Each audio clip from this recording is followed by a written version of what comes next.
Just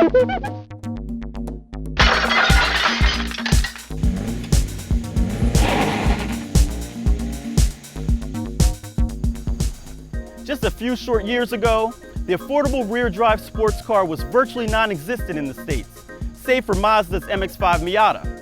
Now, thanks to a joint venture from Toyota and Subaru, things are looking much brighter. I'm Chris from AutoAcademics, and today we're going to be taking a look at the 2014 Scion FR-S.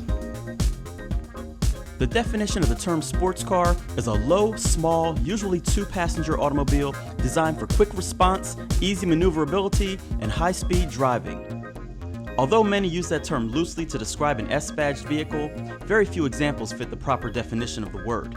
Misuse of the term possibly became more prevalent as there weren't many existing examples for the current-day garden variety enthusiasts to compare to or purchase. Many years have passed since Toyota last produced a true lightweight and affordable rear-drive sports car. And with the exception of Mazda's Miata, there honestly haven't been any true lightweight and affordable rear-drive sports cars. That is, until now. Co-designed with Subaru, Scion's FR-S arrived on the US market for 2013 to great anticipation of sports car enthusiasts everywhere. And AutoAcademics is happy to say that it doesn't disappoint. Our $25,215 option-free FR-S tester is a 2+2 two-door coupe that weighs a little over 2,700 pounds, give or take a few house cats. Equipped standard with projector beam halogen headlights, LED taillights, aluminum sport pedals, and alloy wheels, the Scion FR-S definitely looks the part. But again, those features don't make it any more a sports car than some other vehicles that we previously alluded to. So let's dig a little deeper. One of the first things you'll notice with this FR-S is its attractive design.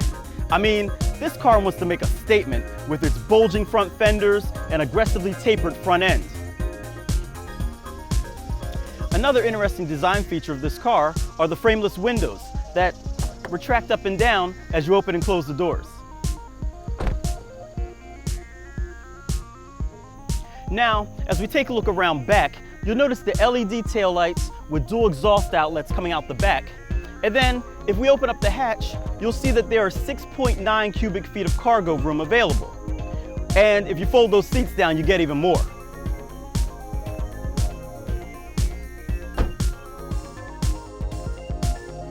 Now, to help this car translate its sporty intentions to the road, it's got 17-inch alloy wheels that are wrapped in 215/45 series Michelin Primacy HP tires.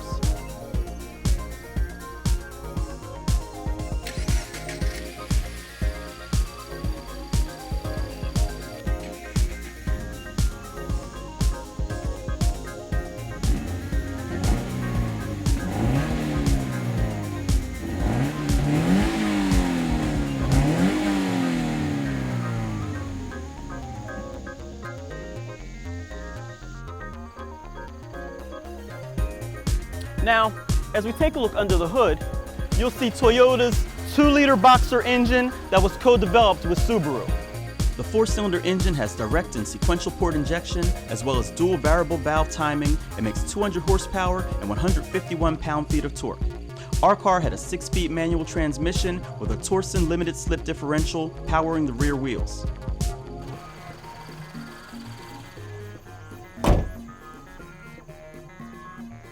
Zero to 60 arrives at a reported 6.2 seconds, and the FR-S completes the quarter mile in 14.8 seconds with a trap speed of 94.3 miles per hour. Fuel economy for the manual transmission is rated at 22 miles per gallon city, 30 miles per gallon highway, with a combined rating of 25 miles per gallon. AutoAcademics saw an average of 27.6 miles per gallon during testing. Premium fuel is required.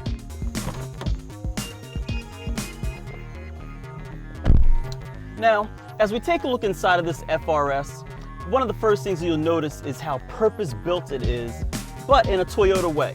And what I mean by that is, obviously everything's very functional in here. The steering wheel, you don't have all the audio controls and things like that. You've got a nice red stitching, and it's all wrapped in leather, very serious. The dash, it's got the large tachometer there in front, as well as your speedometer, and then just your fuel and temperature gauge to the other side of the tach. And then in the center here, you've got a nice touchscreen that's made by Pioneer. It's got your manual controls with large knobs for your air conditioning and heat. And then obviously right here in the center, you've got your nice 6-speed manual transmission. Just behind that, you have your traction control as well as your vehicle stability control on and off buttons. I mean, this car is purpose built. It's ready for a day of spirited driving outside in the mountains or a day of hard running out on the track. Pretty nice. Lastly, I mustn't forget about the seats. They're nicely sculpted. You see that they are high bolstered seats, so they hold you very well inside of the car when you're doing spirited driving. They're comfortable, and the interesting thing is that they aren't branded. They aren't made by a large big name company that everybody's heard of. These seats were designed by Toyota, and they work really well. Now the final thing is, I know you're wondering, what's the back seat like? Can you get some car seats back there, Chris? Well, let me just say, I got a car seat back there. There's no kid back there though. I mean, it's pretty tight. This is a 2+2, and well, let's just say this one is for single individual drivers only, or maybe somebody with a buddy that wants to ride shotgun. All right, guys, it's time to start her up and see how she drives.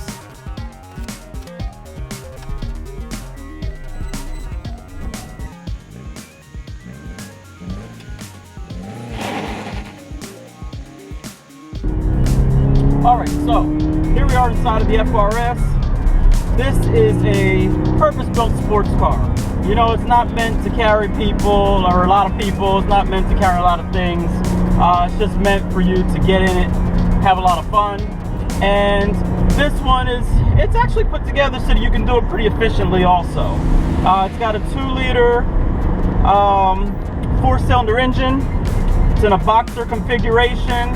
And so what that means is that the connecting rods go like this, as opposed to the directions that they go in an inline 4-cylinder or V configuration engine.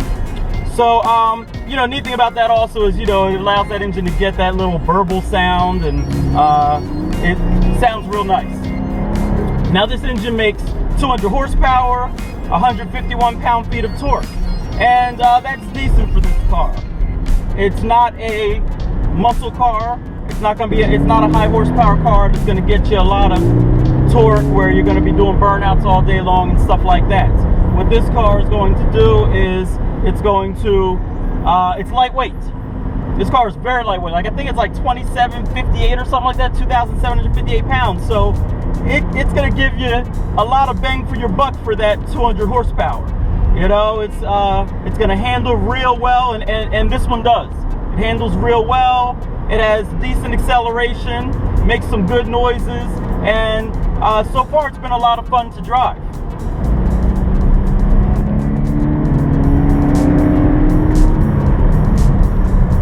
This engine is the type that you enjoy being able to wind it out. That's the nice part about lower horsepower sports cars, is that you can use 80% of the power 90% of the time, you know?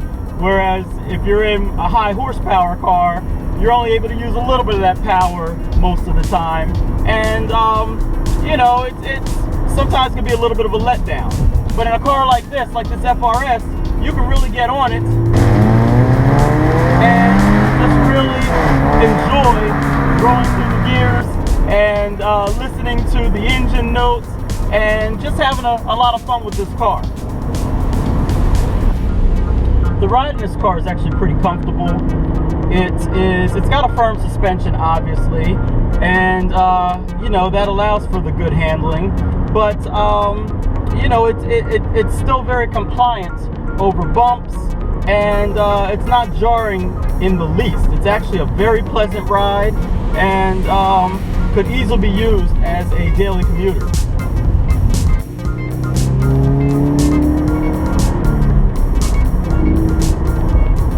As I drive this car, I think about what the competitive set is for it.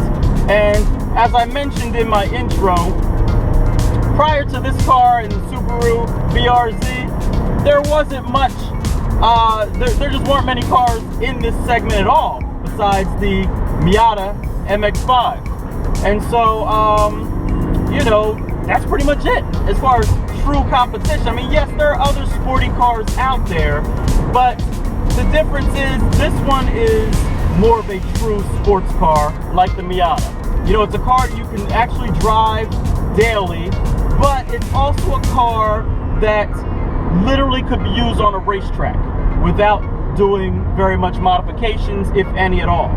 You know, some of these other cars, they're heavy, they're not that good at handling. They might make more power than this FR-S does, but they don't necessarily make for good sports cars, you know, primarily because of all the extra weight.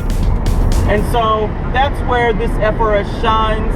That's where it really helps to make a statement, where for around 25 grand, you're able to get yourself a true sports car, something that is going to be fairly economical at the gas pump, and you're still going to have tons of fun with it every day as well.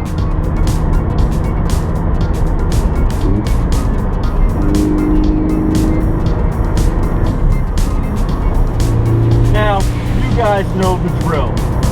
Anytime I'm in a car that I enjoy driving and don't really want to stop, then I'm not going to stop. So I'm going to close out here. You know, hope you guys enjoyed this. I know I did. For some AutoAcademics.